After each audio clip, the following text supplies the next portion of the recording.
बिस्मिल्लाहिर्रहमानिर्रहीम, अस्सलाम वालेकुम। अली सलमान जीटीवी के तमाम नाजरीन को जी स्पोर्ट्स में खुश आमदेद कहता है, जब पीर से लेकर जुमेरात तक रोजाना रात 11:05 पर हम इस महफिल को सजाते हैं आपके लिए और बात करते हैं उस दिन खेले जाने वाले मैचेस के बारे में या उस दिन से जुड़ी स्पोर्ट्स की खबरों के बारे में। और आज जनाब 2 दिसंबर है और नए साल का हमारा दूसरे दिन का शो है और आपको पता है कि हम उन तमाम लोगों की जिन्होंने क्रिकेट के मैदानों में अपने अपने कंट्रीज़ को सर्व किया है, कोशिश करते हैं कि उनकी जो अचीवमेंट्स हैं, जो उनके उस दिन के हवाले से जो यादें हैं, उनको हम अपने शो में ज़रूर उसका तस्करा करें। और मैं बरमिला और दावे से ये बात करता हूं कि पाकिस्तान की स्पोर्ट्स इंडस्ट्री का ये वाहिद शो होगा कि जिसमें छोटी छोटी बातों को, जो फर्स्ट क्लास क्रिकेटर हैं, जो क्लब क्रिकेटर हैं, उनकी हम मेमोरीज़ को, उनकी खुशियों को, उनसे जुड़ी बातों को और जहाँ पर डिस्कस करते हैं और आवाम के सामने लेकर आते हैं। आज हमारे बड़े करीबी दोस्त हैं, अक्सर आप अपने हमारे शोज़ में भी देखा होगा, आमिर नज़ीर, जिन्होंने पाकिस्तान के लिए जो है क्रिकेट खेली, पाकिस्तान के लिए फास्ट बॉलिंग की। आज आमिर नज़ीर अपनी सालगिरह को सेलिब्रेट कर रहे हैं। तो जी स्पोर्ट्स की जानिब से हम अपने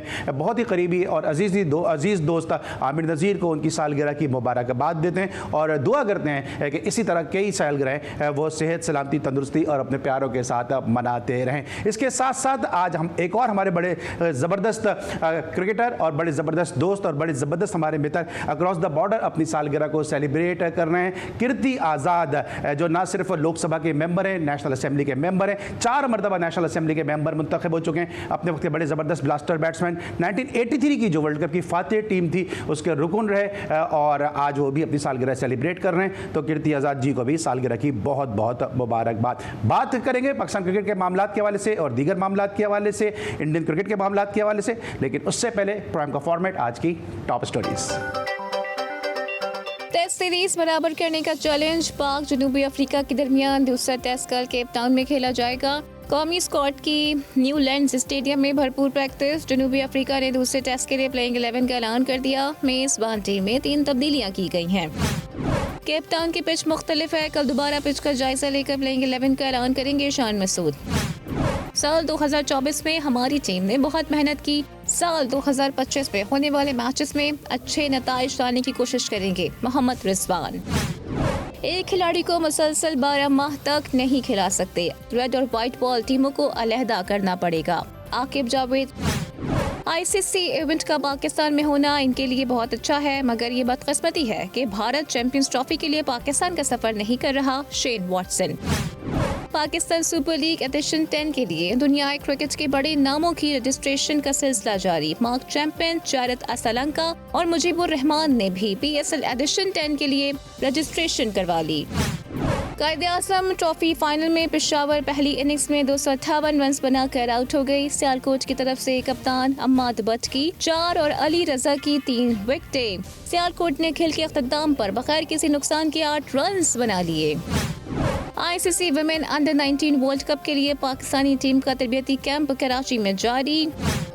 बॉर्डर गवास्कर ट्रॉफी का आखिरी टेस्ट कल से सिडनी क्रिकेट ग्राउंड में शुरू होगा। और इंग्लिश प्रीमियर लीग में आर्सेनल ने ब्रेंटफोर्ड को 3-1 से शिकस्त दे दी।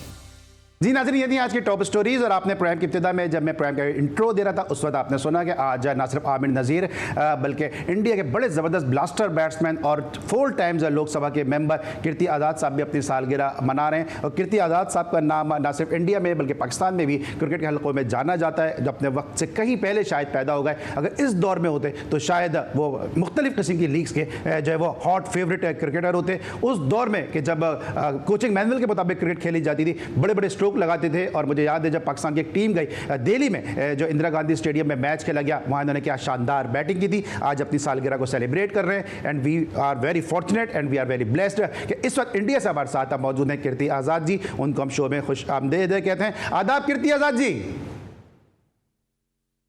जी बहुत बहुत शुक्रिया। कैसे हैं अली? आपके प्रोग्राम जो देखता हूँ बड़ा अच्छा लगता है मुझे। Sir thank you so much और बहुत हमारे लिए ऑनर है कि आज आप जैसी बड़ी और महान शख्सियत ने हमारे शो को आज इज्जत बख्शी है और हमें बहुत सम्मान दिया है आज इस शो में आकर। आज आपकी सालगिरह भी है। सबसे पहले तो पूरे पाकिस्तान की जानिब से, हमारी जानिब से, मेरे प्रोड्यूसर फैजान मुस्तफ़ा नकी की जानिब से आपको सालगिरह की बहुत बहुत बधाई हो। थैंक यू अली, बहुत बहुत शुक्रिया सबको, आप सबों को। नव वर्ष की, नए साल की सबको मैं अपनी ओर से एक अच्छा, खुशहाल, बढ़िया, खुशियों भरा, अच्छा, सेहत वाला, सेहतमंद ये साल सबके लिए गुजरे।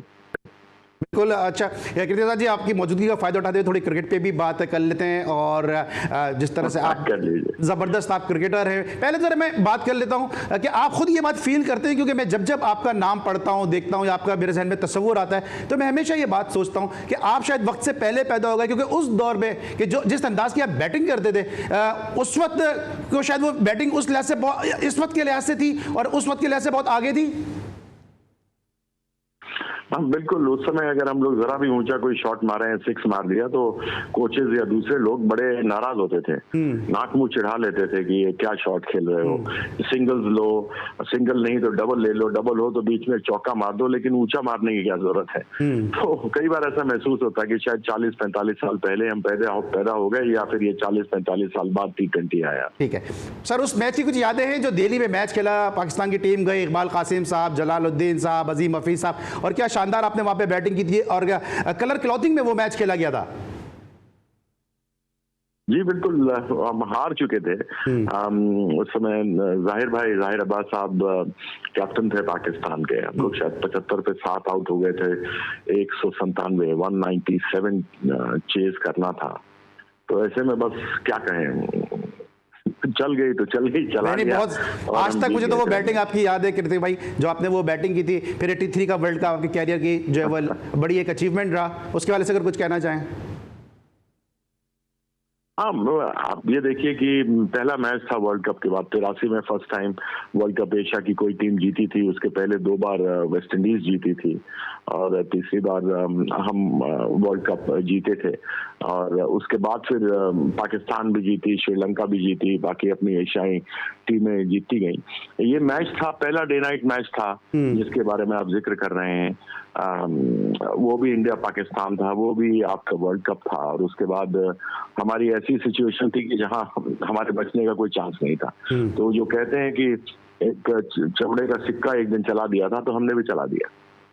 अच्छा कृतिक भाई, आपने अपने कैरियर का जो तीसरा टेस्ट मैच है वो 18 दिसंबर को खेला सिडनी में, और कल से सिडनी में इंडिया और ऑस्ट्रेलिया टेस्ट मैच हो रहा है बॉर्डर गावस्कर ट्रॉफी का।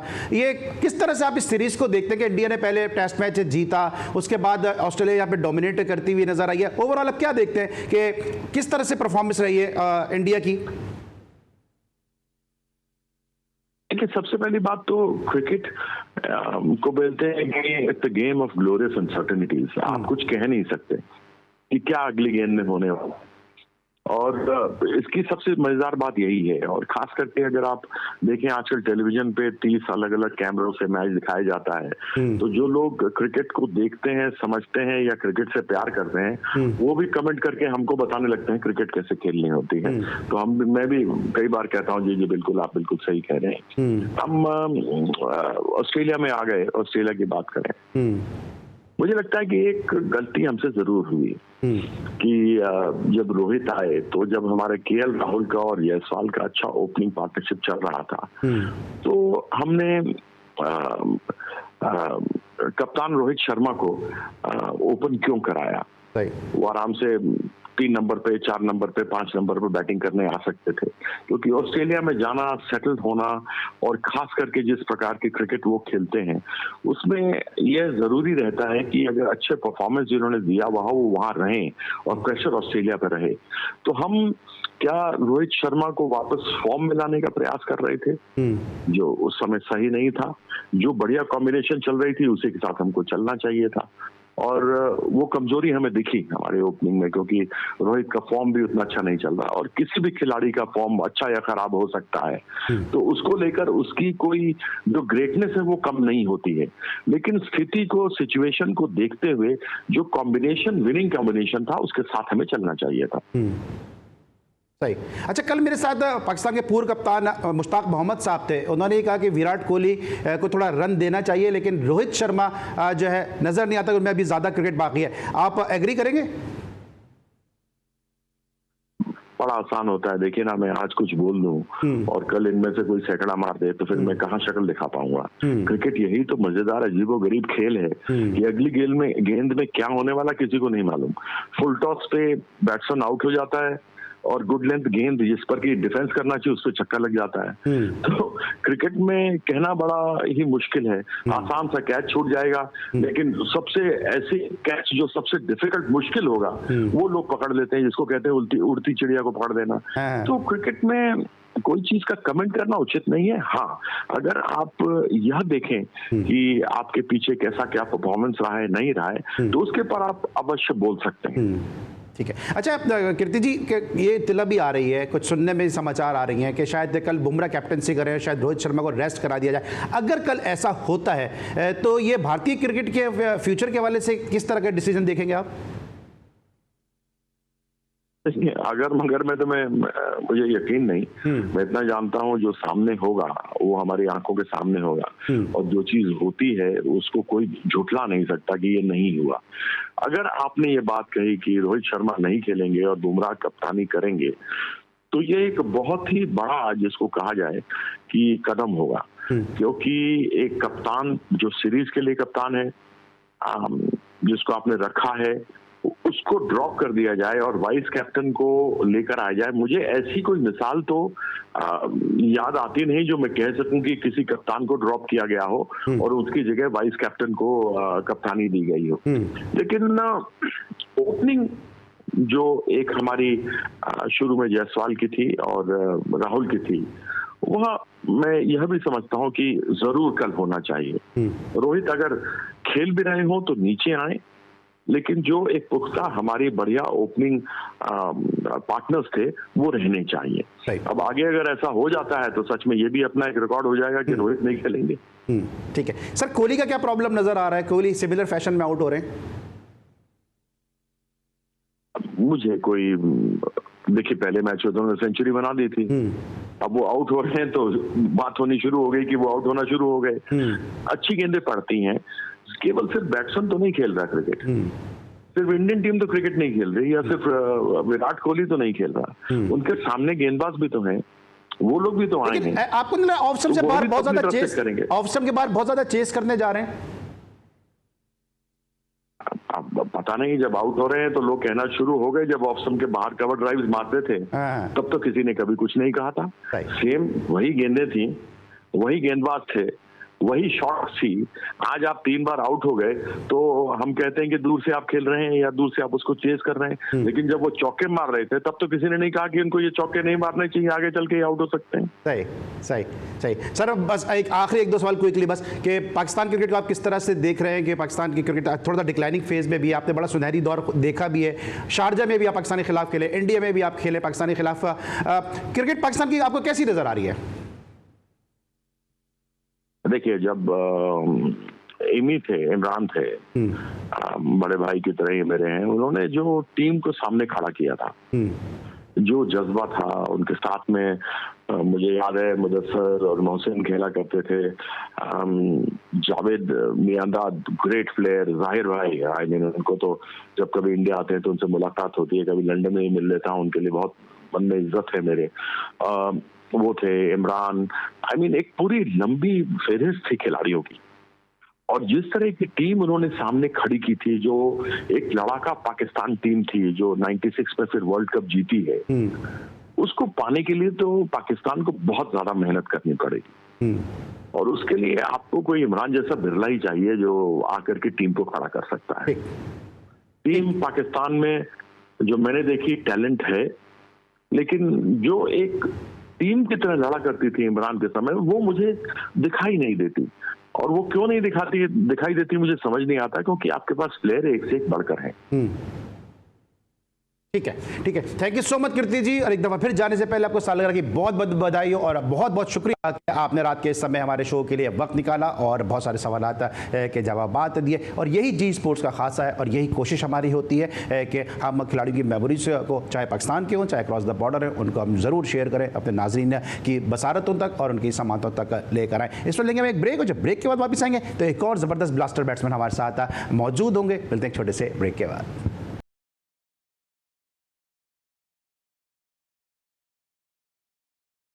Welcome back after the break. और ब्रेक पर जाने से पहले इंडिया से हमारे साथ मौजूद थे फॉर्मर इंटरनेशनल क्रिकेटर सईद कीर्ति आज़ाद साहब, और अब मुझे ज्वाइन किया एक ऐसी ज़बरदस्त पर्सनैलिटी ने कि जिन्होंने साउथ अफ्रीका में क्रिकेट खेली, पाकिस्तान के लिए कम खेले, थोड़े अनलकी रहे कि कुछ साजिशें थी, कुछ सियासतें थी जिसकी वजह से पाकिस्तान के लिए कम खेले, लेकिन काउंटी क्रिकेट में उन्होंने अपना नाम बनाया, मुकाम बनाया, और जिन्होंने उनको खेलते देखा है वो सब ये बात करते हैं कि पाकिस्तान के one of the finest batsman थे और बड़ा वेस्टेड टैलेंट था पाकिस्तान का जो ज़ाया हुआ। मेरे साथ इस वक्त इंग्लैंड से टेलीफोन कॉल पर लाइव मौजूद हैं यूनुस अहमद साहब, शो में खुशामदीद कहते हैं। अस्सलाम वालेकुम यूनुस भाई।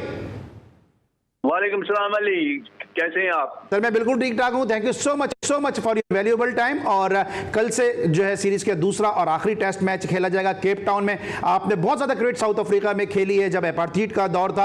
अब ये बताएं कि पाकिस्तान पहला टेस्ट मैच, अगर मैं इसको डिस्कस करता हूं, जिस तरह से पाकिस्तान पहला टेस्ट मैच हारा है बिल्कुल जीत के करीब आकर, उसके बाद क्या कॉन्फिडेंस लेवल होगा और क्या मोटिवेशनल पाकिस्तान का लेवल होगा? देखें, ये दोनों टेस्ट मैच जो हुए पाकिस्तान के, लास्ट टेस्ट मैच जो है जिसमें जो 91 फॉर 8 से पाकिस्तान को वो टेस्ट मैच जीतना चाहिए था। बदकिस्मती से ये ऐसा नहीं हो सका, लेकिन ये है कि credit must go to the batsman जिन्होंने 51 रन की पार्टनरशिप की और बड़ी अच्छी तरह से वो जीत गए हैं।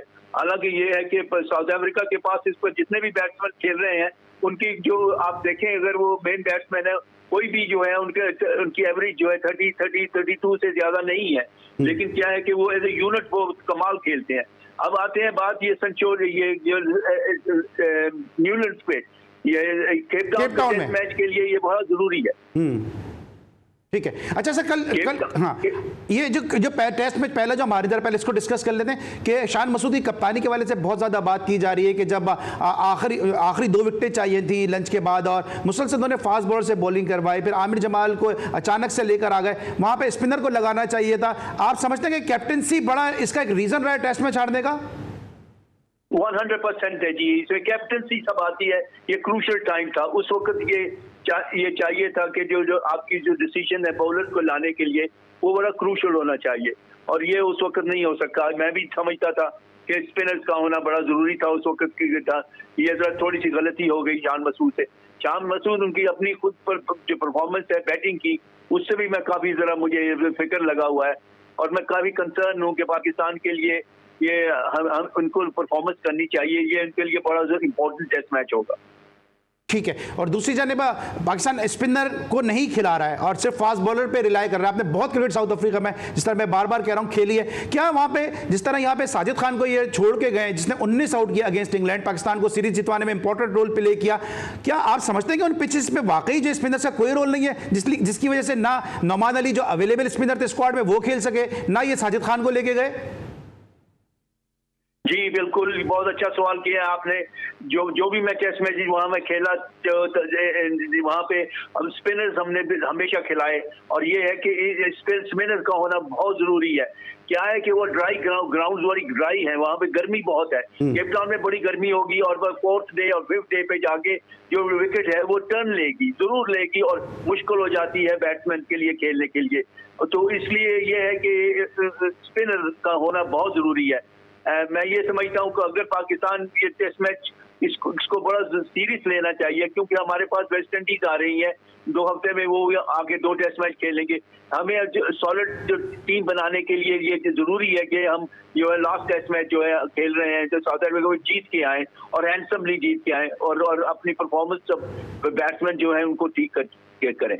ठीक है, अच्छा यूनुस भाई, आप एक तवील अरसे के बाद, आपको एक बड़े गैप के बाद आपको मौका मिला इंडिया जाने का, और फिर वहाँ पे जाके आपने परफॉर्मेंस भी दी, और मुझे याद है आपने 46 रन बनाए थे ओपन करते हुए पाकिस्तान के लिए रमीज़ राजा के साथ। इसी तरह मोहम्मद अब्बास 2-3 साल के गैप के बाद आए, उनकी फिटनेस पे बात हो रही थी, उन्होंने फिटनेस प्रूव कर दी, 17 ओवर एक एंड से मुसलसल बॉल करके। उनकी पेस के ऊपर बात हो रही थी, उन्होंने जिस तरह वो हैट्रिक पे भी आए, जिस तरह उन्होंने 6-7 आउट कर दिए, तो कितना मुश्किल हो जाता है इतने गैप के बाद आए और इंटरनेशनल क्रिकेट खेलें और फिर परफॉर्म करें? बहुत मुश्किल होता है ये चीज, ये बहुत मुश्किल है। आपको इग्नोर किया जाए, आपको कंसिडर ना किया जाए, आप बैठे हुए हैं बेंच पे देख रहे हैं सबको चांसेस मिल रहे हैं, आपको नहीं मिल रहा, तो ये डिसहार्टनिंग होती है चीज। लेकिन ये मैं पूरी दाद देता हूँ मोहम्मद अब्बास को कि जब उन्होंने देखा कि मुझे सिलेक्ट किया गया है और मैं हूँ टीम में, उन्होंने कहा कि अब मुझ पे है, मैं करूंगा, और करके दिखाया। 6 विकेट लेके बेहतरीन बॉलिंग की, और ये सिखाया हमें।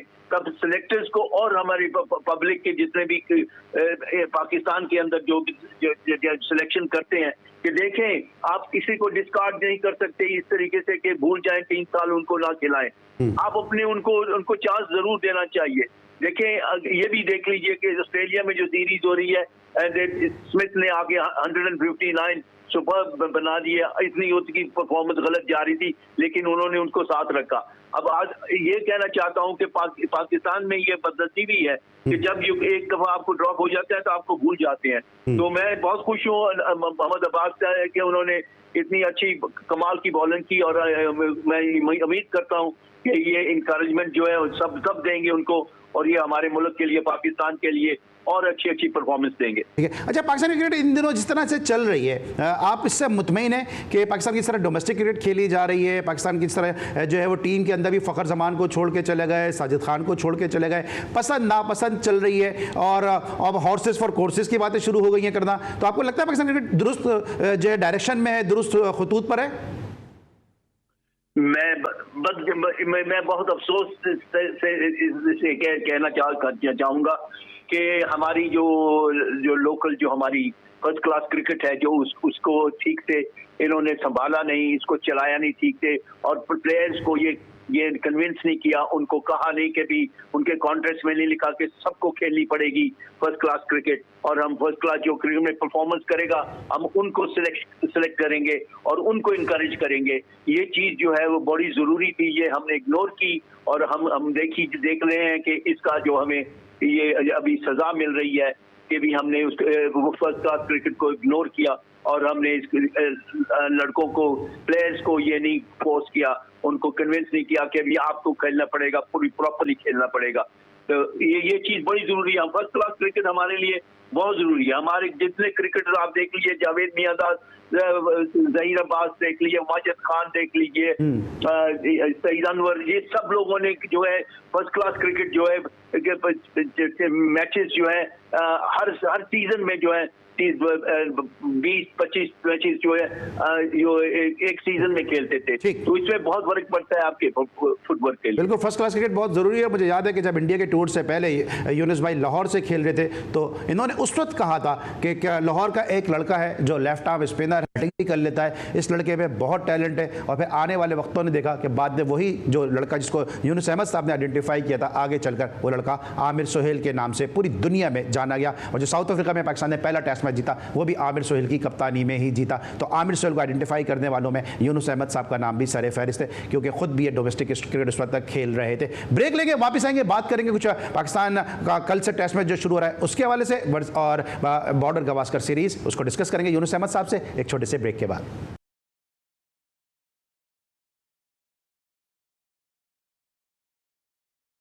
Welcome back after the break. मेरे साथ मौजूद हैं इंग्लैंड से बराह रास्त टेस्ट क्रिकेटर यूनुस अहमद साहब। इनसे हम बात करें पाकिस्तान और इंडियन क्रिकेट के हवाले से। सर, अब कल से जो है वो टेस्ट मैच शुरू हो रहा है, और आप जिस तरह मैं बार बार बात कर रहा हूं कि आप इन पिचेस को समझते भी हैं, और जो तब्दीली की बात की जा रही है वो कहा जा रहा है कि शायद आमिर जमाल की जगह या तो नौमान अली खेल जाए या फिर मीर हमजा की इंक्लूजन की बातें की जा रही हैं।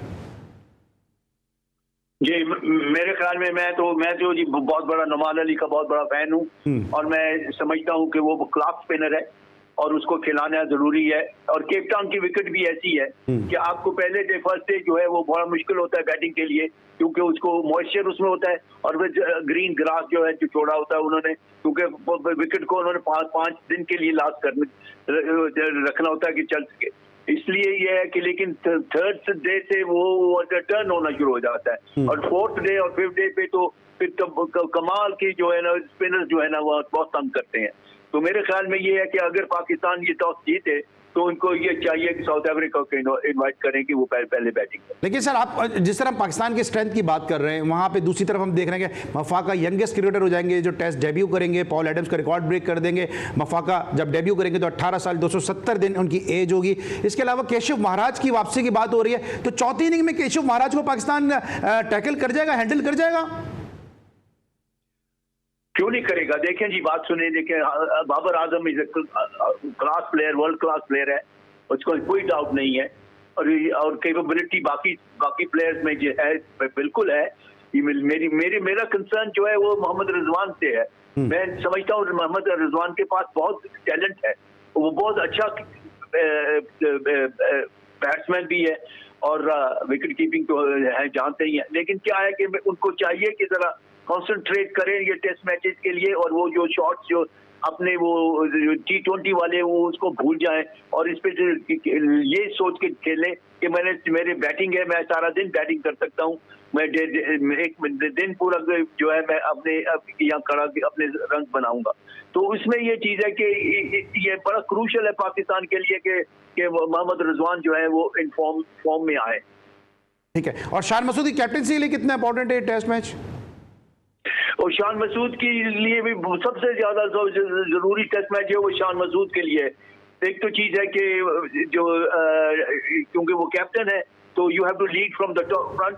अब मेरे ख्याल में ये है कि उनकी जो जरा परफॉर्मेंस मेरे ख्याल में उनकी ये काफी जो है वीक रही है, और आई एम श्योर कि he is aware of his, उनको खुद को भी एहसास है ये चीज का कि भी मैं जस्टिफाई नहीं कर रहा इस टीम में जो है मैं एज ए बैट्समैन।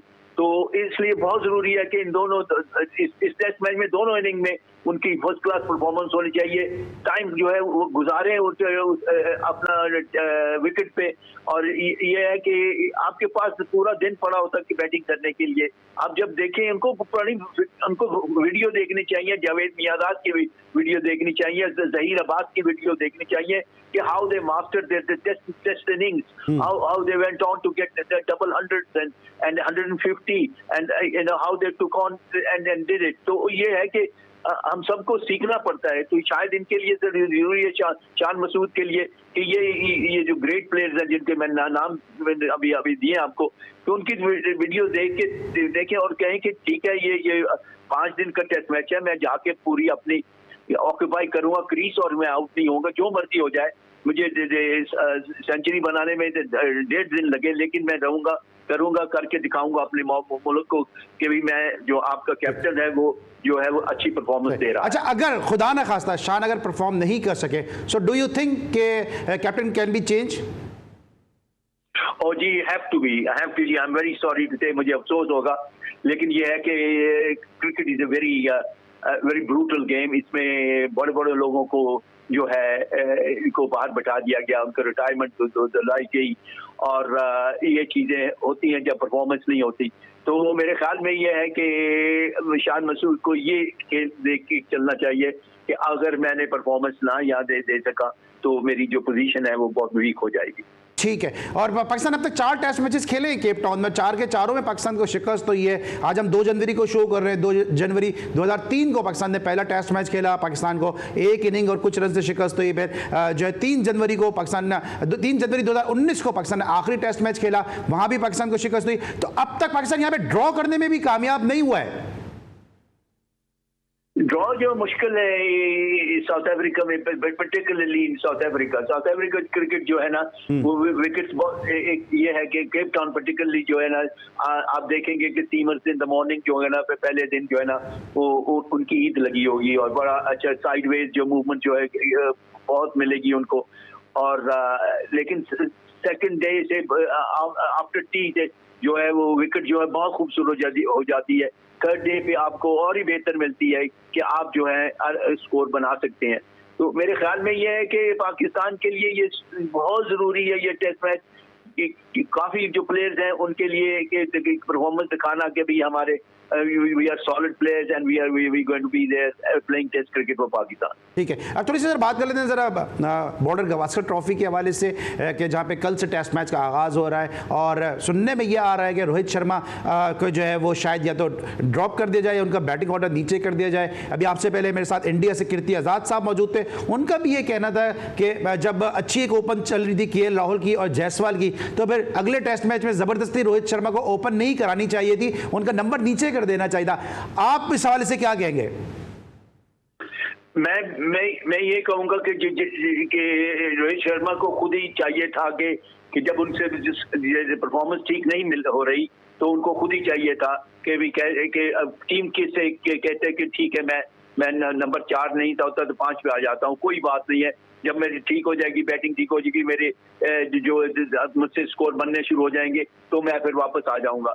इस वक्त उनके जो प्लेयर्स, उनके पास जो बैटिंग लाइन आता है बहुत पावरफुल प्लेयर है, ओपनर्स वगैरह और यंगस्टर्स बाकी जो हैं वो बहुत कमाल के परफॉर्म कर रहे हैं। तो मेरे ख्याल में ये है कि मुझे ये मैं जानता हूँ कि इस वक्त ये बात हो रही है कि भी शायद ये ना रोहित शर्मा को कहें कि ये आप टेस्ट मैच या मत ना खेलें तो बेहतर रहेगा। तो ये देखते हैं क्या होता है। लेकिन क्या है कि रोहित शर्मा की खुद की भी तो गलती है कि भाई आपने ये जरा प्रॉपरली कंसंट्रेट नहीं किया और अपनी परफॉर्मेंस पे ध्यान नहीं प्रॉपरली दिया। ये बड़ा जरूरी होता है कि भी कैप्टन को कि भी lead from the front, no matter who you are. ठीक है। अच्छा Younis, time is running out. मैं छोटे 2 क्वेश्चन करूंगा, क्विकली मुझे बताइएगा। एक तो कि विराट कोहली का क्या इशू नजर आ रहा है? कीर्ति आजाद साहब ने कहा कि इन्हीं बॉलों पे रन्स करते थे, आप आउट हो रहे तो लोग तनकीद कर रहे हैं, लेकिन आपको नहीं लगता बहुत ज्यादा ऑफ स्टंप के बाहर जाती गेंदों को चेस कर रहे हैं? हाँ, इनकी जो अगर कोई उनके पास कोई उनकी वीकनेस है तो वो आउटसाइड दी ऑफ स्टंप है, जो उनको पता नहीं चलता कि ऑफ स्टंप उनकी कहाँ है, कहाँ तक उनको जो आउटसाइड ऑफ स्टंप बॉल खेलना चाहिए। ये मैंने उनके काफी दफा उनको आउट होते ऐसे देखा है।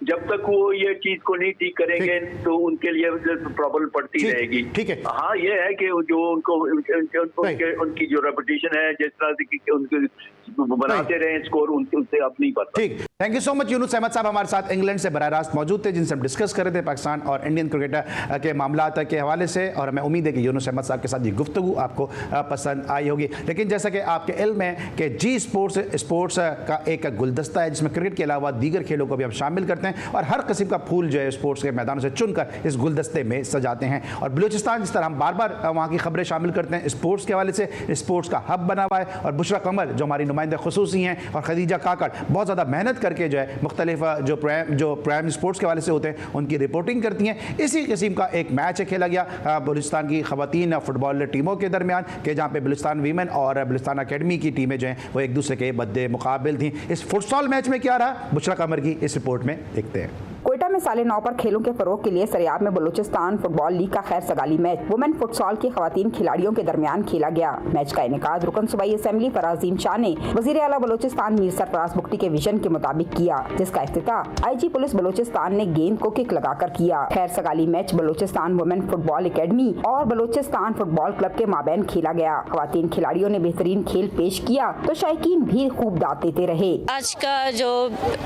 इवेंट था बहुत अच्छा हुआ और इस तरह के इवेंट्स होने चाहिए। यहाँ पर फीमेल्स को मौका दिया जा रहा है ताकि वो अपना टैलेंट जाहिर करें। खासतौर पर स्पेशली ये बलूचिस्तान की फीमेल्स को ये मौका दिया जा रहा है कि वो स्पोर्ट्स में भी आगे बढ़ जाएं। आईजी पुलिस बलूचिस्तान और रुकन सूबाई असेंबली फराजीम शाह का कहना था कि लोग तरक्की चाहते हैं। सरियाब में खवातीन के लिए इवेंट का इनेकाद खुशाइंद है। इस इलाके में जो कि ट्रेडिशनली मिलिटेंसी हिट समझा जाता था, जिसमें लोगों को ख्याल ये था कि यहाँ हम आएंगे तो सेफ सिक्योर नहीं होंगे, आज हमारी बच्चियाँ हैं, फुटबॉल का मैदान है। धरनों से, लड़ाई से, नफरतों से और इस किस्म की सियासत से लोग तंग आ चुके हैं। लोग अमन चाहते हैं। एमपी लियाकत लहड़ी और अपोजिशन लीडर यूनुस जहरी ने दोनों टीमों को ट्रॉफी और नकद इनामात से नवाजा। कैमरामैन फतेह मोहम्मद के साथ बुशरा कमर, GTV न्यूज़, कोयटा। जी वैसे आपने बुशरा कमर की रिपोर्ट देखी और बलूचिस्तान की जो खवातीन हैं वो फुटसॉल के मैदानों में भी अपनी सलाहियतों के जौहर दिखा रही हैं। एक बड़ा अच्छा इनिशिएटिव लिया हुकूमत बलूचिस्तान ने कि खवातीन को जो है वो ग्राउंड में लेकर आए और सब ने देखा कि कितना ज़बरदस्त टैलेंट वहाँ पे मौजूद है। और हमेशा जी स्पोर्ट्स और GTV इनके शाना बशाना है। आज के लिए बस इतना ही। इस हफ्ते का हमारा यह आखिरी एपिसोड था। हमें उम्मीद है कि एपिसोड आपको पसंद आया होगा। जाने से पहले हम कीर्ति आजाद साहब साथ साथ यूनुस अहमद साहब का शुक्रिया अदा करते हैं जिन्होंने आज के शो के लिए वक्त निकाला। अली सलमान को पूरी प्रोडक्शन टीम के साथ इजाज़त दीजिए। अपना बहुत ख्याल रखिए। अल्लाह हाफ़िज़।